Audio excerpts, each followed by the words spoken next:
माननीय सभापति महोदय, माननीय सांसद, इस चर्चा के अगर दो प्रमुख बिंदु हैं तो उनको दो वाक्यों में सारांश किया जा सकता है। एक तो है देर आए दुरुस्त आए और दूसरा है अंग्रेजी वाला the path to hell is paved with good intentions. मैं आपको अभी इसके बारे में जिक्र करने वाला हूं। दोस्तों, ये एक बड़ी भयानक प्रस्तावना है, अचंभा करने वाली चीज है। अगर 2017-18 में किसी ने बताया होता कि जो 2018 का 102 संविधान संशोधन है उसके जरिए ये सदन या दूसरा सदन भारत के हर प्रदेश से ये अधिकार क्षेत्र हटाने वाला है कि पिछड़ों की कोई सूची बनाए, अगर ऐसा बड़ा भयानक प्रस्ताव किसी सदन में आता और यहां आता तो मैं नहीं समझता कि थावरचंद जी गहलोत जो उस वक्त उसको पायलट कर रहे थे एक वाक्य भी बोल पाते। ये इतना अजीबोगरीब प्रस्ताव है कि देश के हर प्रदेश का अधिकार क्षेत्र खत्म हो गया 2018 में। लेकिन अचंबा मानिए, जिद मानिए, लापरवाही मानिए, गलती मानिए, सच्चाई ये है कि उस शब्दावली के आधार पर 5 मई 2021 को यानी 3 वर्ष बाद उच्चतम न्यायालय ने यह कह दिया कि 2018 का संशोधन किसी भी प्रदेश के अधिकार क्षेत्र को नहीं छोड़ता इस सूची को जारी करने के लिए। और इसलिए हम आज इस गलत फैसले को इस संविधान संशोधन द्वारा ठीक करने के लिए यहां बैठे हैं। और मैं इसलिए आपको बधाई देता हूं कि देर आए दुरुस्त आए, लेकिन आप ये बिल लाए, पहले आना चाहिए था। आपकी इसके लिए मैं बधाई जरूर देता हूं, लेकिन साथ साथ दोस्तों मैं रेखांकित करना चाहता हूं जो पहला बिंदु है मेरा कि 2018 में कितना घोर गलती हुई, कितनी बड़ी गलती हुई। ये बड़ी अजीबोगरीब बात है कि गलती भी आप करो और बधाई भी अपने आप को आप दो। तो कम से कम मुझे इससे वंचित नहीं करिए कि गलती तो बता दूं मैं आपको, फिर बधाई आप लेते रहिएगा।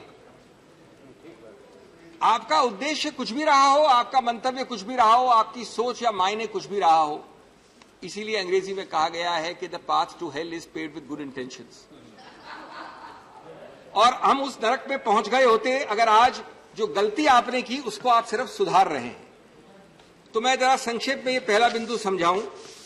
आप अगर उठाएं 342(a) को जो आपने 18 में पारित किया था, करीब करीब एग्जैक्टली 3 वर्ष पहले 11 अगस्त को, उसमें 2 शब्द आपने 2 लाइन डाली थी उस वाले प्रावधान में, the president may with respect to any state और union territory and so on specify the backward classes etcetera etcetera.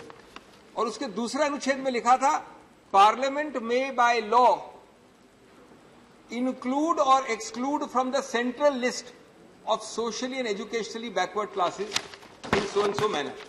मैं पूरा नहीं पढ़ रहा हूं, आप वाकिफ हैं। लेकिन ये लापरवाही थी, ये गलती थी और इसको सही करने के आपको कई मौके मिले। शायद अहंकार और जिद के कारण आपने सही नहीं किया, इसलिए हम भुगत रहे हैं। ये तो अच्छी बात है कि 2021 में कृपया बहुत दिनों बाद डिस्कशन हो रहा है। ये बहुत अच्छी बात है कि ये निर्णय सिर्फ कुछ महीने पहले आया और 3 साल तक ये निर्णय नहीं चला, नहीं तो ये भुगतना पड़ता आपको 2018 से।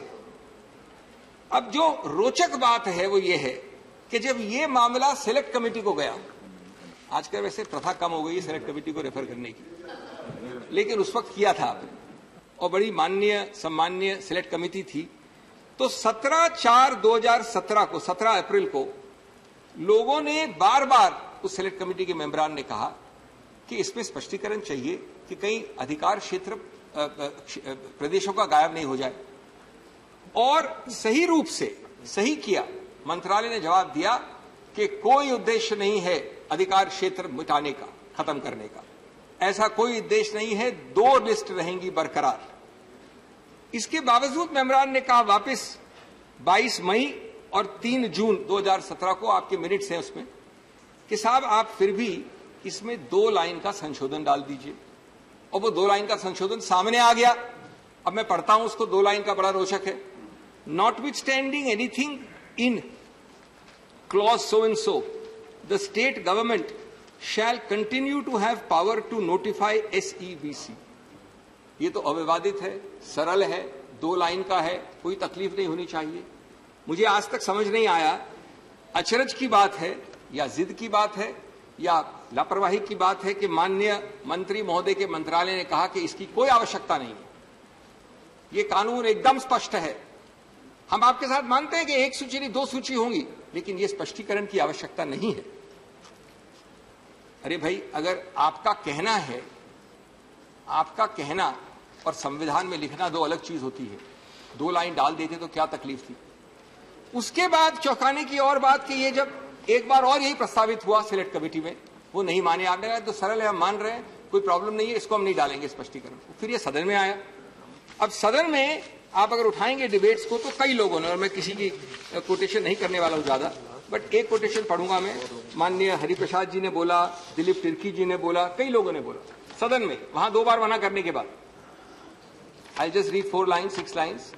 हरिप्रसाद जी ने कहा, if they centralize all things like employment, they यानी सरकार, employment, identification of caste etcetera, they would be doing gross injustice to the OBCs. They should think twice before scrapping the powers of the states because, as I have already mentioned, it is the states which identify various castes and communities. They know better than the people sitting here in Delhi. Hence, amending 342 and equating the identification of OBC list to SC/ST should not be done, etc. Bhupendra Yadav ji बोले, दिलीप तिर्की जी बोले, सबने कहा कि भाई स्पष्टीकरण तो कर दो। फिर भी ताज्जुब की बात है कि माननीय मंत्री महोदय ने कहा कि कोई आवश्यकता नहीं है स्पष्टीकरण की, लिस्ट तो 2 ही है, कम नहीं हुई। अब इस स्पष्टीकरण को नहीं करने के कारण, इस 1 लाइन वाली जिद या लापरवाही को नहीं करने के कारण उच्चतम न्यायालय ने इसी ढीली भाषा को, जो मैंने अभी पढ़ा आपको, के आधार पर यह कहा कि ये अधिकार क्षेत्र वंचित हो गया। पूरा टोटल 342A के भाषा पे आधारित है वो निर्णय उच्चतम न्यायालय का, अगर आप पढ़ें तो, बहुमत वाला। आपने तो गलती की, लेकिन इसमें कोई 2 राय नहीं है कि उच्चतम न्यायालय ने भी बड़ी गंभीर गलती की। उन्होंने गंभीर गलती इसलिए की कि उन्होंने इस पूरे सदन के मायने, नियत, उद्देश्य को नजरअंदाज किया। यह कानून में इसकी अनुमति नहीं है उच्चतम न्यायालय को। उच्चतम न्यायालय ये भूल गया, number 1, that parliamentary intent as reflected in select committee reports in the debates of this house must be given the greatest weight and be implemented in letter and spirit. This is much more so when the court is dealing with a constitutional amendment, as it was dealing with the 102nd amendment in 2018. The Supreme Court also wrongly ignored, and a very funny issue, that state backward class commissions were created largely under the direction of Indira Sahni. Indira Sahni has a whole passage which says state shall, should, must, and many states created it. So there is no question of a single list. That's Indira Sahni itself, which the Supreme Court is swearing by in this judgment. So I am not saying that the blame lies exclusively here. The blame very much lies there, but it lies in the Supreme Court also. Fourthly, such a humongously wide interpretation that the 2018 amendment was to erase and efface the age-old right of states to have lists of their own required very specific and clear language which is not found in 342A. So the courts could never have so concluded. Then again the court asks the question that why do they use the word central list? Central means only one list. ये लापरवाही आपके शब्दावली में थी और उच्चतम न्यायालय ने उस पर टिप्पणी की. But the answer is very simple. If you have to apply the word central list, the Supreme Court could have said that the 2018 law applies and should be limited only to central services or central entities or central organizations. cannot possibly be relating to entities under the direct control and management of the state. That also they did not do, which is the fifth mistake of the Supreme Court, which is why we are trying to undo it. And lastly, the other question asked in the majority judgment is, then why did they have this change of language in 342A? And we are giving effect to the language of 342A, and thereby saying that states don't have the power. Well, the answer is clear. The main object of the change, and that is seen in 342A bracket 2, is that the idea was that once the President approves the central list, only Parliament can change it. It was to insulate from frequent casual changes. It was not to erase the state list at all. And that is why I think a historic blunder was made by at least two entities. The dissent has been very clear, has set it right, but unfortunately a dissent is a dissent. It appeals to the brooding omnipresence of a future generation. That future generation is going to speak through this Parliament today, which is going to amend this law. All the points I have said are in the dissenting judgment, which rightly says that the intent of Parliament is crystal clear. It's so clear in the Select Committee, it is so clear in the House. But unfortunately, the dissent was a 3-2 judgment, so the dissent was not operative. अब दोस्तों दूसरे बिंदु पे जाना जरूरी है, और दूसरा बिंदु शायद पहले बिंदु से भी ज्यादा महत्वपूर्ण है। आपने एक गलती तो आज ठीक कर दी इस संशोधन द्वारा, या कर देंगे शाम तक, क्योंकि सभी इस पे सहमत हैं। लेकिन इस गलती को ठीक करने का फायदा क्या होगा? इसका प्रभाव क्या होगा? इस संविधान संशोधन में आपने एक शब्द भी नहीं बोला है 50% आरक्षण के सीमा के विषय में, एक शब्द नहीं है।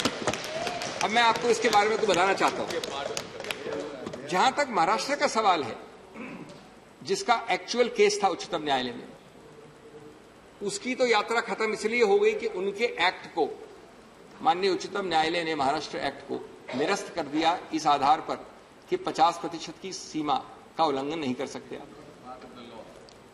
अब 50% सीमा के बारे में आज अगर आप एक संशोधन करते हैं, वो भी संविधान का जो कहते हैं कि अधिकार क्षेत्र है सभी प्रदेशों का कि आप सूचियां बनाओ, और हम सब सूचियां बनाते हैं, सब प्रदेश, उस सूचियों करेंगे क्या? उस सूचियों से क्या करेंगे?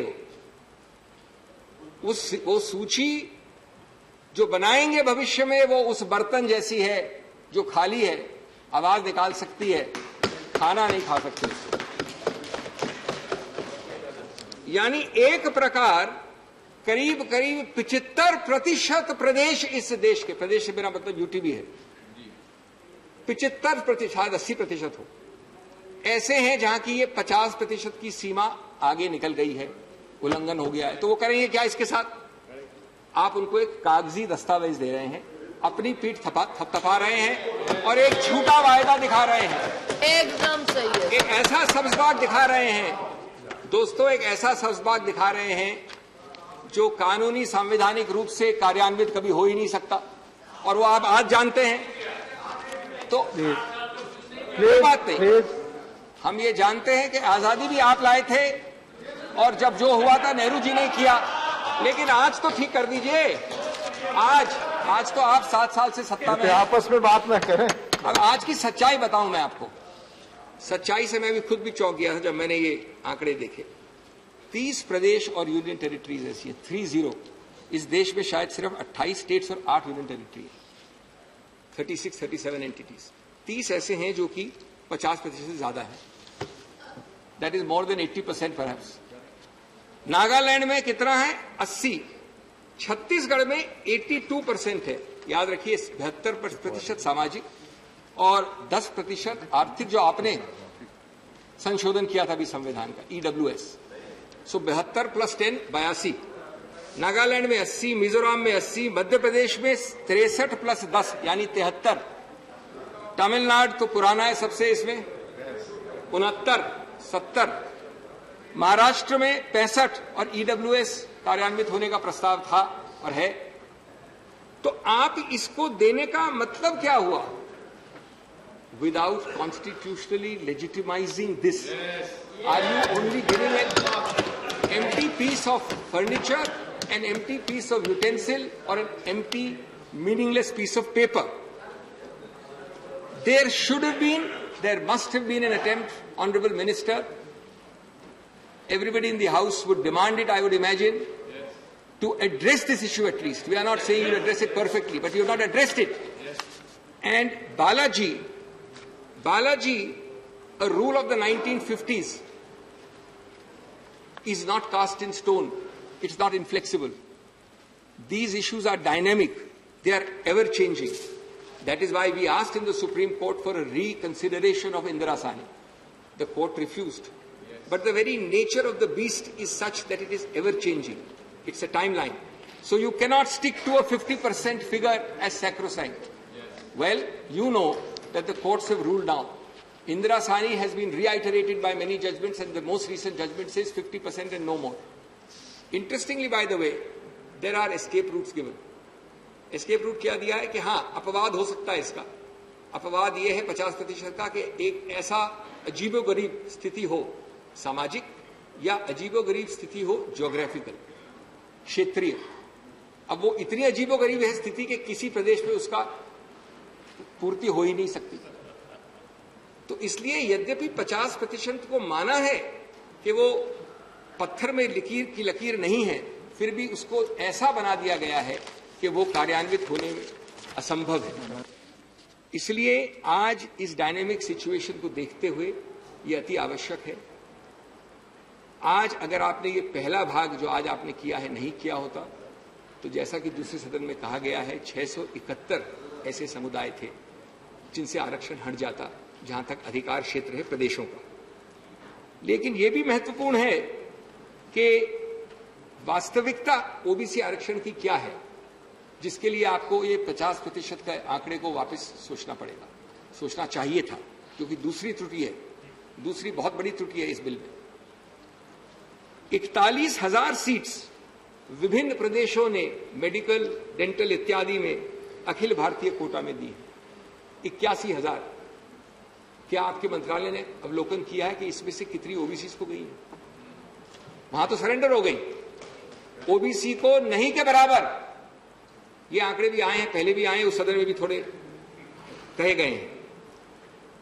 आज अगर सही आंकड़ा हो तो 22% से कम वास्तविक ओबीसी आरक्षण है सरकार के रोजगार में. 27 कहते हैं आप, 22 है वास्तविक, और उसमें भी अधिकतर है group C category, group A और बी में नहीं है. बहुत कम है, नहीं के बराबर है. और ये लाता है मुझे एक और महत्वपूर्ण बिंदु में कि आप जाति संख्या, कास्ट सेंसस से क्यों दूर भाग रहे हैं. कास्ट सेंसस से आप क्यों दूर भाग रहे हैं, कतरा क्यों रहे हैं? आपके मुख्यमंत्री बिहार, अन्य मुख्यमंत्री उड़ीसा, और आपके सांसद ने कल कहा, माननीय महिला ने, कि ये तो आप करने वाले हैं. तो आप सरकार चुप क्यों बैठी है? मंत्री महोदय क्यों नहीं कहते? सरकार के किसी एक व्यक्ति ने नहीं कहा. क्या आप उसको नहीं करना चाहते हैं? ये भी कह दीजिए नहीं तो.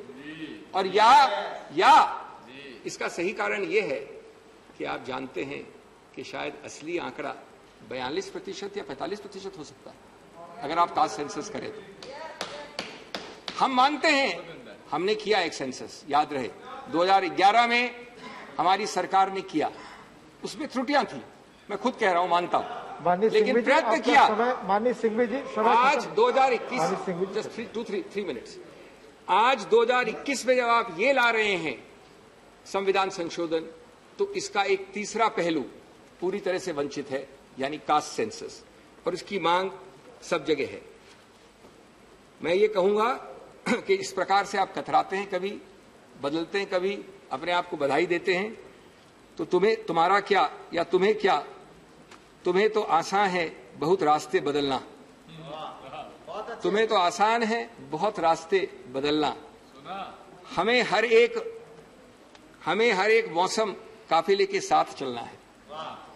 तो आप ओबीसी काफिले को सिर्फ लिप सर्विस दे रहे हैं, हमेशा उसके साथ नहीं चल रहे हैं. अंतिम बिंदु जो छोटा बिंदु है, 2 मिनट और लूंगा, 3 मिनट और वो है एक और सुझाव। मैंने कई सुझाव दिए हैं, एक और दे दूं। जो गलत वाला कानून आपने ड्राफ्ट किया 2018 में 342A, जिसको आज आप संशोधन से 3 वर्ष बाद ठीक कर रहे हैं, उसी प्रकार से इस संशोधन में एक और गलती नहीं करिए, और वो ये है कि हमारा सबका, आज हर मेंबरान का, सरकार का, मंत्री का, माननीय सांसदों का उद्देश्य और मायने और मतलब ये है कि कानून ने कभी 18 से लेके आज तक ये अधिकार क्षेत्र लिया ही नहीं। ये हमेशा से वहीं था। ये तो गलत इंटरप्रिटेशन उच्चतम न्यायालय का है, लेकिन ये अधिकार क्षेत्र हमेशा से स्टेट में था। In English it is said, it was always there in the law. It is only a wrong interpretation, which is why you have put it in this bill that it is a clarificatory amendment, which is fully understandable. Lawyers understand clarificatory to mean that there is no amendment, it is only clarifying what has always been there, which is good. But you have not said anywhere, sir, that this amendment shall apply from 15th August 2018 or 11th August. Now, I agree with you that your intention is clear, but the last time the path to hell was paved with good intentions. Now, today, if a court holds that this amendment, which you call clarificatory, will apply from today, then for 3 years, this country, no states list would be valid, strictly speaking. So you should kindly add one more line, that it is clarified that this shall apply from a given date, which, and clause 1, 2 or any other clause can be put. It's a one line, half a line. And sometimes ऐसी जिदें महंगी पड़ती हैं. Sometimes these make one, then a second mistake, and then a triple mistake.